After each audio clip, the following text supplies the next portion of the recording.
যখনই মনে হবে বা হয়তো অনুভব করবেন যে লোকজন আপনাকে বা আপনার কথাবার্তাকে সিরিয়াসলি নিচ্ছে না, আপনাকে ইগনোর করছে, আপনি হয়তো না বলতে চাইছেন কিন্তু বলতে পারছেন না, আর সময়ের সাথে তখন আপনি নিজেই একটা মানসিক হতাশায় ভুগবেন। বাস্তব হলো আপনার জীবনের সব থেকে বড় সমস্যা কিন্তু ট্যালেন্টের অভাব না, আত্মসম্মানবোধ। যেই দিন আপনি নিজের সম্মান নষ্ট করে ফেলবে, সেই দিন থেকে দুনিয়াও আপনাকে সিরিয়াসলি নেওয়া বন্ধ করে দেবে। মহান বিচারক কনফিউশিয়াস বলেছিলেন, respect your self and others will respect you.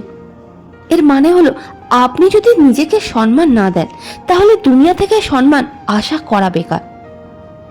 বিকাশ নামে একজন ছেলে ছিল, খুব ভালো মনের মানুষ ছিল, সবাইকে সাহায্য করত, কখনো কাউকে না বলতে শুনিনি, সব সময় অপরকে আগে প্রায়োরিটি দিত। কিন্তু তার সাথে কি হলো জানেন? লোক তাকে ব্যবহার করলো। বন্ধুরা শুধুমাত্র কাজের জন্য কল করত, অফিসে তার কোনো গুরুত্বই ছিল না। একদিন সে নিজেই অনুভব করলো যে সে যত ভালো হওয়ার চেষ্টা করছে, লোক তাকে ততই এড়িয়ে চলছে, তাকে ব্যবহার করছে। আর সেখান থেকেই তার জীবন বদলে গেল। সে একটা সিদ্ধান্ত নিল যে এবার থেকে সে নিজেকে গুরুত্ব দেবে আর কিছু নিয়ম অবশ্যই মেনে চলবে। তারপর একটা নির্দিষ্ট সময় পর ওই নির্দিষ্ট ব্যক্তিদেরই বিকাশের সম্বন্ধে চিন্তা ভাবনায় পরিবর্তন লক্ষ্য করা গেল। বিকাশের বলা কথা গুরুত্ব দিয়ে বিবেচনা করা হতো। বিকাশের জীবন বদলে গেল। স্টিভ জবস বলেছিল, don't let the noise of others opinion drown out your own inner voice. এবার প্রশ্ন হলো, সেলফ রেসপেক্ট কিভাবে বাড়াবেন? এখানে বলবো 7টা পাওয়ারফুল নিয়ম যা আপনার জীবনে বদল আনতে পারে। প্রথম হলো, না বলতে শিখুন। এটা সব থেকে পাওয়ারফুল স্কিল। সবাইকে খুশি করার দায়িত্ব তো আপনি নেননি। সব কথায় আপনার হ্যাঁ আপনার ওজনকে তলানিতে নামিয়ে আনে। বিবেচনা করে হ্যাঁ বা না বলুন। যে কাজটা আপনার জন্য সঠিক নয় বা হয়তো সম্ভবও নয়, তাহলে সেটাকে পরিষ্কার না বলে দিন। নিজেকে প্রায়োরিটি দিন। যদি আপনি নিজেকে সব সময় শেষে রাখেন, তাহলে দুনিয়াও সেই একই নিয়ম অনুযায়ী চলবে। মানুষ নিজেকে স্যাক্রিফাইস করতেই থাকে, নিজের জীবনকে ভুলে যায়। সেলফ রেসপেক্ট, সেলফ প্রায়োরিটি যেন আপনার মন্ত্র হয়। সীমারেখা টানুন।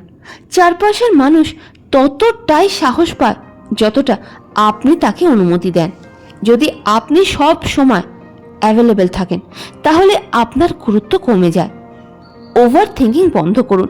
লোকে কি ভাববে, এটাই আপনার সব থেকে বড় দুর্বলতা। বাস্তব হলো, প্রথমত মানুষের কাছে অত না ভাবার সময় নেই, আর তারা আপনার মতো অত ভাবেও না। দেখুন, প্রতিটা কল অ্যাটেন্ড করতে বা প্রতিটা মেসেজের রিপ্লাই করতে আমি কখনোই আপনাকে বারণ করব না, কিন্তু অবশ্যই বিবেচনা করে করবেন। নিজের ওপর কাজ করুন। যখন আপনি নিজে উন্নতি করেন, সম্মান নিজে থেকেই বেড়ে যায়।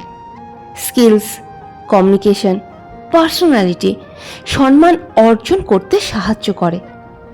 টক্সিক লোকজনের থেকে দূরত্ব বজায় রাখুন। কিছু মানুষ আপনার ভেতরের শক্তিকে শুষে নিতে আসে। এমন লোকজন আপনাকে নিচে টেনে নামিয়ে আনে। দূরত্ব বানান। নিজেকে প্রমাণ করার কোনো দরকার নেই। সবাইকে ইমপ্রেস করার দায়িত্ব তো আপনি নেননি। আপনি যেমন, আপনি তেমনই যথেষ্ট। লোকজন আপনাকে এড়িয়ে চলে না, আপনার গুরুত্ব অনুযায়ী শুধু আপনার সাথে ব্যবহার করে। যদি আপনি নিজেকে চিপ বানিয়ে ফেলেন, তাহলে দুনিয়াও আপনাকে চিপ ট্রিট করবে। কিন্তু যেদিন আপনি নিজেকে সম্মান করা শুরু করে দেবেন, সেই দিন থেকে দুনিয়াও আপনাকে ইগনোর করতে পারবে না। মহাত্মা গান্ধীজি বলেছিলেন, nobody can hurt me without my permission. না বলতে শিখুন। নিজেকে প্রায়োরিটি দিন। সীমারেখা টানুন। ওভার থিঙ্কিং বন্ধ করুন। নিজের ওপর কাজ করুন। টক্সিক লোকজনের থেকে দূরত্ব বজায় রাখুন। নিজেকে প্রমাণ করবেন না।